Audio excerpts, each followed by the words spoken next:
Hello everybody and welcome back to layout update number 15 here on RJ's Trains.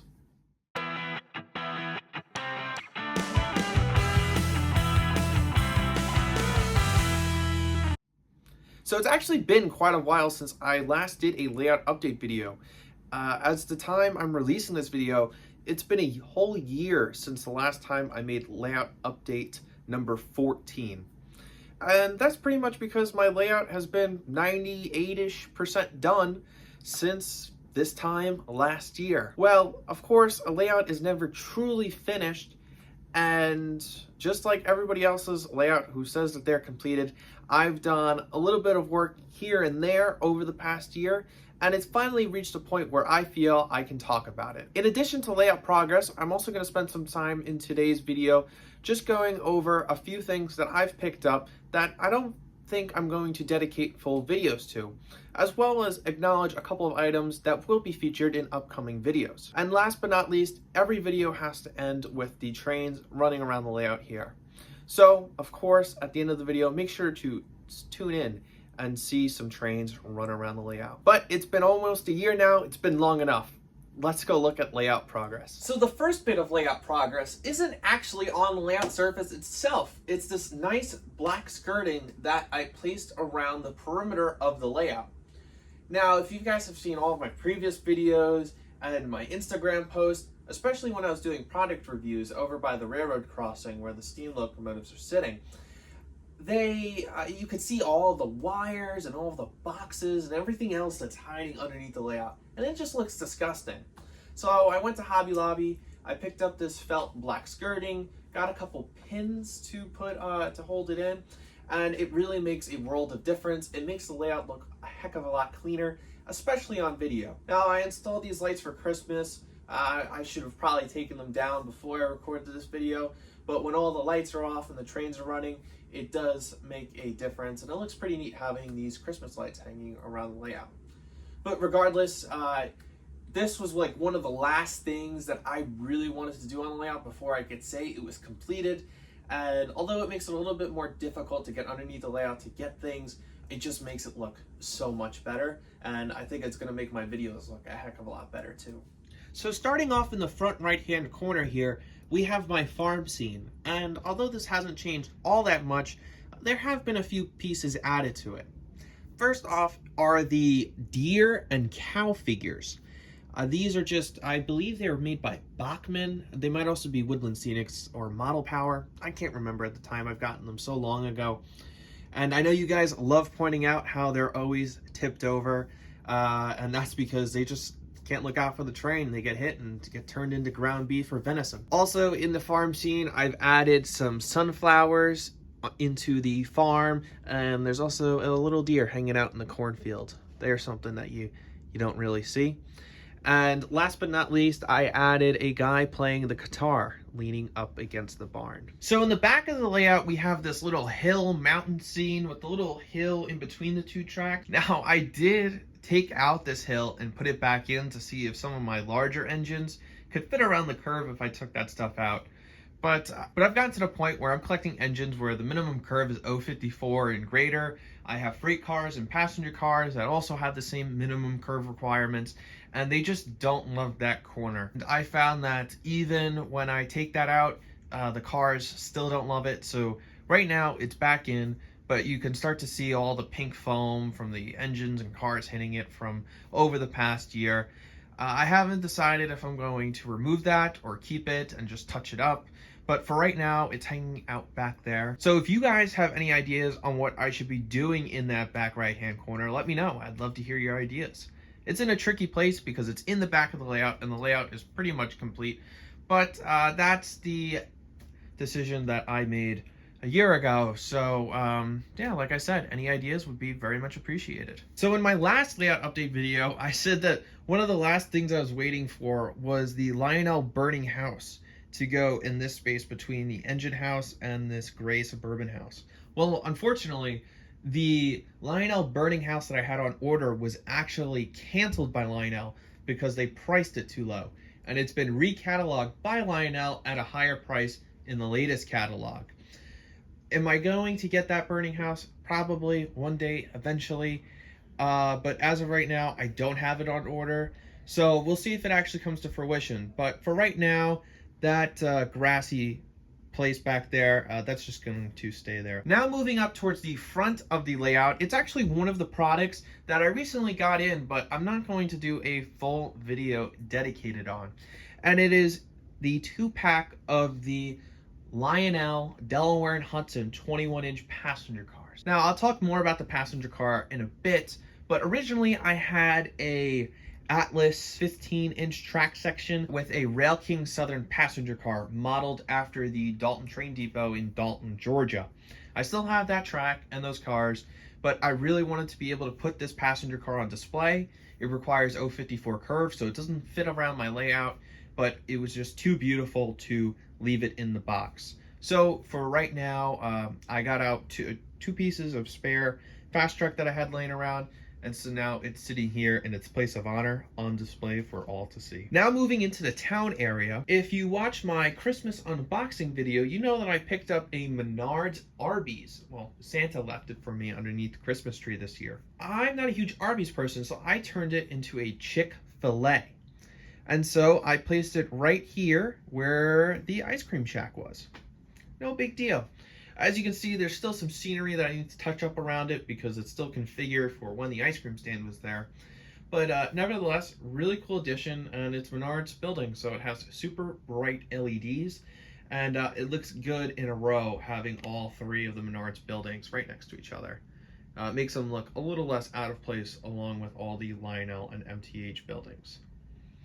But because the ice cream stand was there and now the Chick-fil-A is, we got to see where the ice cream stand went. So let's go see where it is. So now the ice cream stand has joined Main Street USA here on the Long Island and Southern.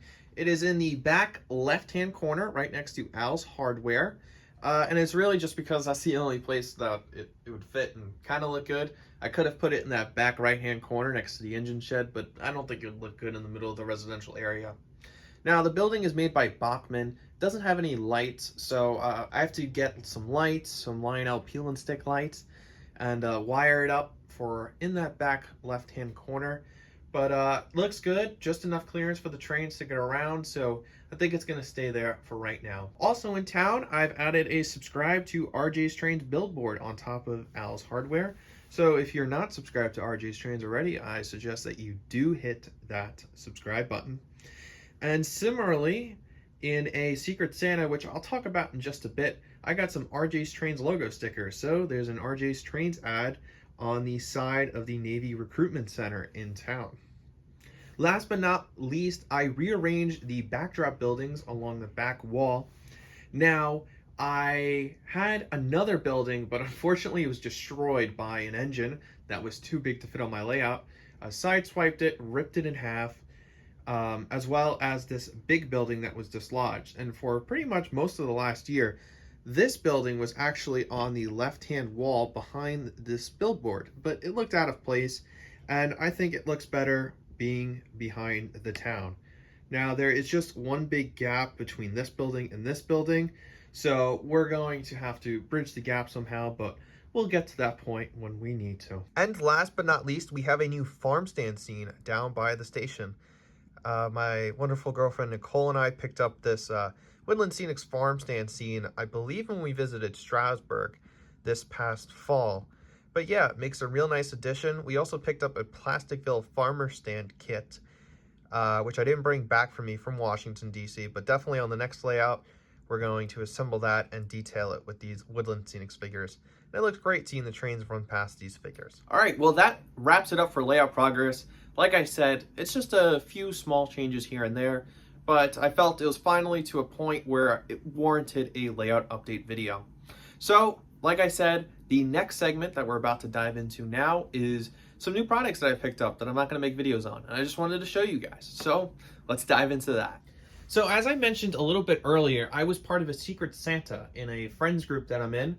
And so we all got each other gifts. Some of them were serious, some of them were gag gifts. So the person who had me was Carmine. You might know him as Fairest of them all Steam on Instagram.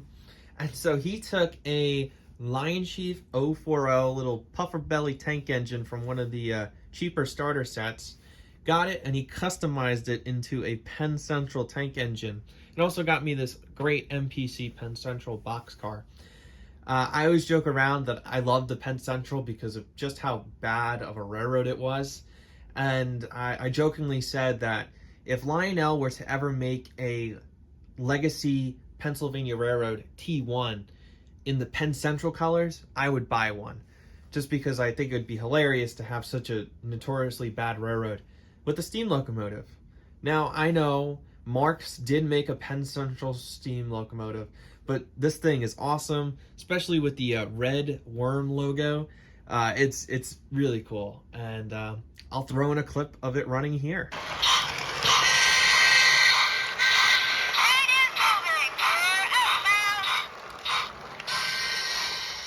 Next up are these two Lionel Southern roof hatch boxcars. Now, you've already seen these in a few videos. I know that for a fact, but I haven't mentioned them.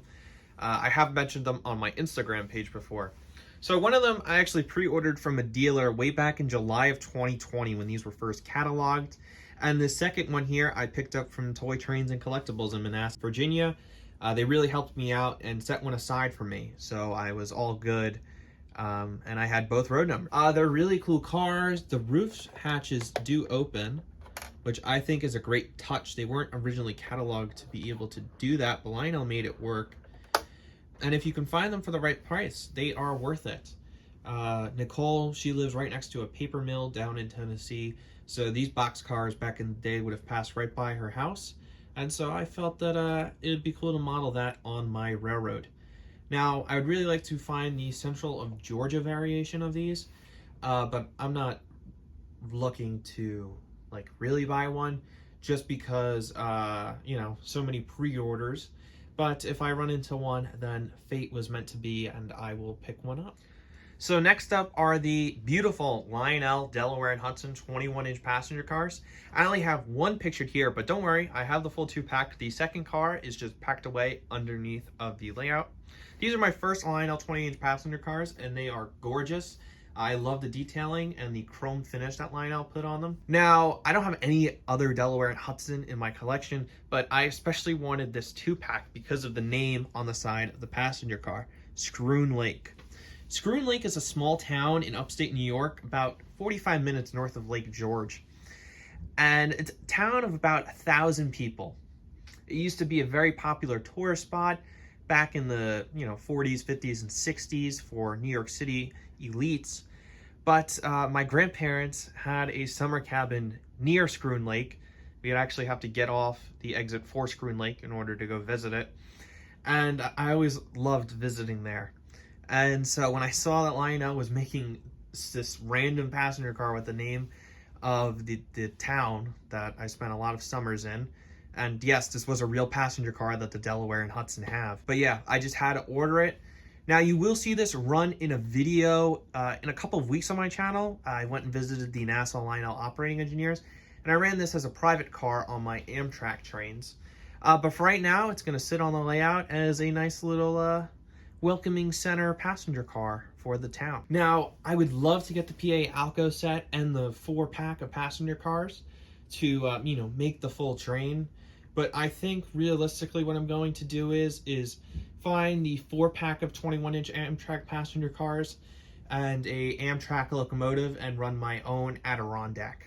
Because back in the 70s, it was jointly operated with Amtrak and Delaware and Hudson equipment up to Montreal. So, really cool.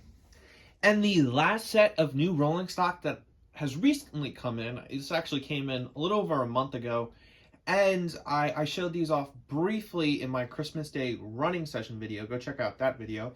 But this is the new run of the Lionel bunk, tool, and kitchen cars, and this run specifically was done by the Nassau Lionel Operating Engineers Club. And the cool thing is that although it's a custom run, they still have plenty of these laying around. So go check out the link in the description if you want to pick these up for yourself. But one cool thing is that the kitchen car, the last car down here, actually has sounds. So you hear guys cooking, the work sounds of the work site outside. We also have the tool car and bunk car, And the colors on these things look great. And if you want to pick these up, go check out the Nassau Lionel Operating Engineers Club. All right, and now on to the good stuff. First up is this MTH Premier Norfolk Southern SD70 Ace. And I've wanted these for a while now. Now, I have the Rail King New York Central SD70 Ace Heritage Unit. But recently, I've become addicted to Lionel auto racks. I'm over 10 now with 2 more Atlas ones on pre-order. And I have 2 other Atlas auto racks now. And I wanted a nice scale diesel to pull them. And personally, I find the Norfolk Southern paint scheme to be the most attractive. Now, I did get row number 1030, which was the engine in Spencer photographed with all the other Heritage units. So this is like the modern day Norfolk Southern Heritage unit, if that makes sense. Outside of the P42s, this is my first real MTH Premier diesel, and it's a kind of a new tooling. I believe it was only tooled about 10 years ago as opposed to the P42s. That tooling's pushing about 25 years old now. But it's beautiful, it sounds great, and it's gonna look amazing pulling my auto racks. Now, the eventual goal is to find a Heritage unit to go with this. I'm looking for the New York Central, the Southern, the Norfolk and Western, or the Erie, or maybe even a couple others I would consider. But for right now, this one diesel will do just fine pulling the auto racks. Now, this train will run at the end of the video with some of my scale freight cars, but this diesel is going to become the first permanent resident of DC because that's where all of my auto racks are.